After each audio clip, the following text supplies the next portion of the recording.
지금부터 우리 정진님을 모시고 현직자 인터뷰를 바로 한번 해보도록 하겠습니다. 간단하게 어색해? 자, 현직자 인터뷰를 본인이 한다고 생각은 했었어요? 이 감회가 너무 새로워요, 중대장님. 왜요, 왜? 응? 왜냐하면 불과 작년 10월, 11월까지만 해도 제가 현직자분들의 영상을 보면서 도움을 받고 있는 사람이었는데, 이제 제가 어, 반대의 입장이 된 거잖아요. 그치. 한 6개월 만인가?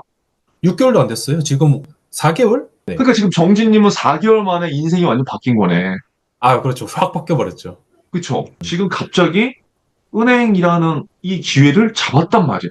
그러면 네네네. 내가 봤을 땐 또 누군가도 난 이러한 기회를 무조건 잡을 수 있다고 생각을 하거든. 음, 음. 근데 지금 솔직히 정진님도 된다고 생각하고 먼저 넣은 거예요? 정말 아니죠. 솔직히 아니죠. 아니죠. 오늘 우리가 진짜 만난 거는 금융권 중에서도 가장 빠른 은행이 또 우리은행인데 우리은행에 음, 또 정진님이 드라마틱하게 합격을 했기 때문에 그 1차 면접에 대해서 한번 얘기를 해볼게요. 1차 면접 편안하게 네네. 단도직입적으로 갑시다. 정진님이 우리은행 1차 면접 전에 모의 면접을 한번 했었죠. 그렇죠. 네. 본인 스스로도 서류가 합격됐다는 거를 그런 스스로 완벽하지 않다는 생각을 갖고 있을 때였고, 그럼 본인이 봤을 때 이 영상을 시청하는 다른 친구들한테 좀 약간의 1차면 좀 꿀팁을 준다면 토익 있어요, 없어요? 저 근데 토익 스피킹은 있긴 합니다. 그치, 스피킹은 있지만 토익은 없어. 토익은 없어요. 근데 네. 토익 스피킹은 지금 보니까 A예지네. 160점. 뭐 학점은 4.18. 금융 자격증? 지금 없어요, 저. 1차 면접 지금 사실 일주일 정도밖에 안 남았어. 이 시점에서 음. 어떻게 하면 가장 효율을 극대화시킬 수 있을까? 저는 두 개로 나눠서 말씀을 드리고 싶은데, 일단은 우리은행 같은 경우는 일단 1차 면접을 앞두고 계실 거잖아요. 1차 면접을 앞두고 계신 분들한테 제가 드리고 싶은 말씀은 기본에 충실하라. 기본에 이게 되게 고루한 말일 수 있는데 제가 1차 면접 때 그걸 진짜 많이 느꼈어요. 왜냐하면 면접 때 막 자세 구부정한 사람도 진짜 많더라고요. 그렇지. 근데 이게 자세가 구부정하면 발성도 제대로 안 나가고 이게 자기도 자신감이 없으니까 준비했던 말들도 제대로 못하는 경우도 굉장히 많았어요. 근데 자세를 이렇게 뻣뻣하게 이렇게 허리 딱 고추 세우고 그냥 준비한 그런 스크립트들, 머릿속에 있는 키워드들 계속해서 되뇌면서 그 말들만 똑바로 전달해도 저는 기본 이상은 하지 않나? 라는 생각이 들더라고요. 이거는 약간 자기소개서와 관련된 건데, 자기소개서에 저 같은 경우에는 이제 외국 법인 얘기를 했어요. 우리은행에 음. 우리 소다라 은행이라고 있거든요. 근데 저는 거기에 큰 의미를 두지 않고 썼는데 그걸 가지고 질문을 하더라고요. 다행히 그것과 관련된 그러니까 직접적인 답변은 아니었지만 별도로 제가 준비한 답변이 있어서 그걸 가지고 어떻게 방어는 할 수 있었지만 자기소개서는 100% 숙지를 하고 가라. 진짜 특히 우리은행은 자기소개서에 대해서 많이 물어봐. 이게. 그러니까 숙지 음, 정도가 아니라 음, 내가 이걸 썼으면은 이거에 대한 사실 예상 질문에 대한 답까지 정확하게 해가야 돼. 그게 맞는 거야. 맞아요, 맞아요, 근데 맞아요. 내가 정진님 이제 1차 면접도 생각해보면 정진님 나랑 1차 면접 끝나고 나서도 영상으로 내가 피드백을 계속 줬었잖아. 그치? 맞아요. 내가 그러면서 아직까지 기억나는 게 그때 너랑 나랑 일면식이 별로 없었어. 그치? 근데 음, 그로잉업에서 진짜 이 친구 열심히 하는구나. 했는데 그거 모의 면접을 계기로 내가 정진님에 대해서 완전 나도 다시 본 거지. 이 태도가 음, 왜냐면 음, 어떤 친구들은 뭐 모의 면접이나 경험적인 클래스 하더라도 그냥 정말 일회성의 그 관계만 맺고 나가는 친구들이 거의 50%야 이게. 어쩔 수가 없어. 음, 근데 이 말을 하는 거나 태도라든가 자세 이런 게 정진님은 좀 달랐거든. 너 나한테 아직까지 한 거 말 기억나니? 주님, 제가 너무 죄송해서 그런 게, 제가 돈을 뭐 비용을 더 지불하고 하면 안 될까요? 너 나한테 그렇게 얘기한 거 기억나? 맞아요. 네네, 맞아요. 기억나지? 그래서 내가 그거를 내가 그때 네가 임팩트가 나와서 내가 그걸 블로그에다 내가 올렸다고. 네네. 왜냐면 이게 사람이 말이 아다르고 어다르고 정말 이게 다른 음, 거거든? 근데 거기에서 나도 음, 너의 이제 태도라든가 진심을 본 거지. 그러니까 나도 어떻게 돼? 음, 더 해줄 수밖에 없는 거야, 이게. 이게 네네. 사람 마음이 다 똑같은 거거든, 사실. 아, 근데 네네. 그때 나는 내가 너한테 1차 면접 때 하면서 봤던 거는 음, 기본적인 애티튜드 자체가 너무 잘 돼 있었고, 근데 그게 음, 그냥 한순간에 만들어진 게 아니라, 네가 이전에 일을 했던 곳에서 나는 그런 것들도 음, 학습됐을 거라고 생각하고, 또 음, 너의 소질들 중에 하나가 뭐였어? 여행을 많이 다녔던 거였잖아, 또. 맞아요, 맞아요. 그런 사회적 경험들이 맞물려서 정진이라는 음, 사람을 나 이제 만들어줬다고 이제 생각하는 거거든? 음, 그 지원 동기가 사실 그때도 1차 면접했을 때 그렇게 정확하지 않았어. 계속 네.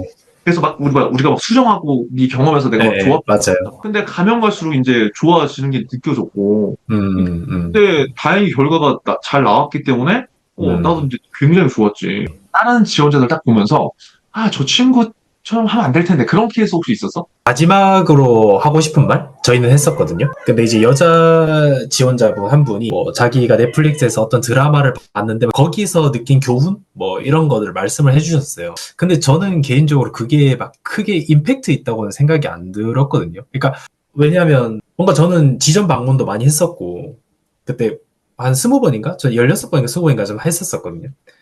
이제 뭐 그런 얘기, 뭔가 진짜 직접 발로 뛴 이야기들이 좀 더 임팩트가 있지. 그렇게 막 영화를 보고 드라마를 보고 거기서 느낀 점을 말하는 거는 크게 와닿지는 않아서 가능하면, 없으면 어쩔 수 없지만 가능하면 내가 직접 발로 뛰었던 사례를 중심으로 느꼈던 점들을 이야기하면 더 좋지 않을까라는 생각을 했었고, 남자 지원자분 중에 한 명이 지금 제 동기인데 목소리가 엄청 좋았어요. 그러니까 되게 동굴 보이스 있잖아요. 그래서 그런 자기만의 그런 필살기가 있다면 적극적으로 활용을 했으면 좋겠다. 첫 번째는 그거지. 내가 계속 강조하는 Y나. 네. Y가 나오려면 나에 대한 경험으로 면접장에서 이야기를 해야지 이게 상대방도 맞아요. 공감. 근데 맞아요. 대부분 뭐 금융지식이라던가 뭐 이런 것들을 어필을 하지만 음, 결국 자기 스토리가 없으니까는 이게 맞아요. 약해지는 거지. 맞아요.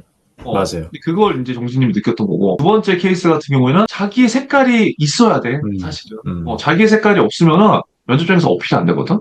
네네네. 그게 이제 차별화가 안 되는 거잖아. 그럼 네, 정진님이 맞아요. 봤을 때는 1차 면접에서 어떤 친구들을 좀 많이 뽑았던 것 같아? 그냥 이거는 제가 아까 말씀드린 것처럼 진짜 기본에 충실한 애들은 다 2차까지는 갔던 것 같아요. 기본을 충족했다. 자, 그러면 1차 면접 때 이거 많이 고민하는 친구들. 금융지식. 그러니까 금융지식이 네. 없다고 생각해서 지금 거기에 또 매몰되잖아. 근데 아, 내가 네, 외시경이랑 맞아요. 그런 거 할 때도 항상 얘기하지만 그거는 그렇게 중요하지 않다고 하지만 음, 취준생들 입장에서 그게 아니거든. 음. 솔직하게 본인이 느낀 거. 저 질문 하나도 안 받았어요. 금융 관련된 거. 그러니까 이게 이상한 거야. 그러니까 왜냐면 나하고 이제 같이 한 애들은 금융 지식을 진짜 거의 질문 안 받았거든. 음. 근데 너랑 같이 한 애들 중에 금융에 관련된 거 지식 그 질문 많이 받은 친구도 있니 혹시? 여자 지원자 한 분만 원금 상환과 원리금 균등 상환의 차이점 그거 물어봤었어요. 아니 그분한테만 물어봤었어요. 근데 그 네. 친구는 대답 어떻게 했었는데요? 대답 못했어요. 일단 저희 방은 인성 위주의 질문이 대다수였고 경력자들이 몇 분 있었어요. 그러니까 근데 기억자. 다른 업종에 종사하셨던 분들이죠. 근데 어, 이제 저처럼 조금의 접점은 있었던 거죠. 뭐 기업체 대표들을 만났다던가 뭐 어, 컨설팅을 어, 했다던가 어. 그러면 이제 거기에 대해서 추가 질문이 있었지 금융에 대한 지식을 요하는 질문은 아예 없었어요. 그 여자 한 분 빼고. 우리은행 1차 면접 썰은 또 너무나 또 많이 있기 때문에 뭐 음, 직무를 아주 뭐 후벼판다 뭐 막 음, 금융 음, 지식을 모르면 막 아주 큰일 난다. 그러니까 지금 내가 봤을 때는 우선순위는 일단 이치미 나에 대한 음, 경험과 나에 대한 강점을 바탕으로 우리들의 면접 답변을 음, 만들어야 되는데 금융 지식이 중요하지 맞아요. 않다가 아니다. 자꾸 지금 맞아요. 엄한 대로 막 산으로 가는 거야. 이게. 예, 예. 그래서 내가 좀 안타까웠지. 이게. 하기는 해야 되죠. 왜냐하면 언제 그런 질문이 들어올지 모르고 또 사실 그 원금 균등과 원리금 균등은 정말 기본 중에 기본인 거잖아요. 근데 이게 제가 들으면서 되게 아쉽더라고요. 저거를 대답을 못하면 자기도 되게 아쉬움이 많이 남을 텐데 그런 생각? 정신님이 느낀 거는 1차 면접에서 가장 중요한 건 아까 기본에 충실하라. 그리고 두 번째가 속에서 숙지 어, 완벽하게 숙지하는. 두 번째가 자기소개서 완벽하게 숙지하는데 거기에 내가 조금 더 첨언하면은 예상 질문까지 잘 정해서 답변 만들기. 마지막으로 그럼 정진님이 1차 면접을 위해서 본인이 했던 활동이 뭐였어? 그걸 딱 얘기해주고 요번 편 마무리합시다. 뭐. 저는 1차 면접은 일단 그로잉업에서 했던 활동들이 사실 거의 대부분 한 85%? 90% 정도가 그로잉업에서 했던 활동들 하면서 준비를 했었고, 이제 마지막을 모의 면접하면서 마무리 정리를 했던 거죠. 했었을 때 가장 도움을 받았던 건 뭐야? 제가 스크립트를 준비했었거든요. 그걸 보고 읽은 건 아니지만 스크립트를 준비를 했단 말이죠. 근데 나랑 할 제 때? 나름대로는 중대항입이랑 할 때. 근데 제 나름대로는 그게 완벽한 답변이라고 생각을 했는데 논리에 허점이 있더라고요. 매끄럽지 않은 부분들이. 근데 그걸 이제 어. 중대장님이 짚어주셨고 그거를 보완을 해서 2차, 3차 면접 때 사용을 했던 게 저는 가장 좋았어요. 그럼 모의 면접이나 그런 거 할 거면은 사실 차라리 1차 면접 때 방향성을 잡는 게 훨씬 제일 중요하잖아. 그게. 아유, 그렇죠, 그렇죠. 2차 면접으로 바로 넘어갑시다. 예. 특히 우리은행 같은 경우에 취준생들이 2차 면접에서 점수가 배점이 뭐 엄청나게 많다 막 이런 썰들이 많잖아요. 그럼 2차 면접은 본인이 어떻게 준비했어요?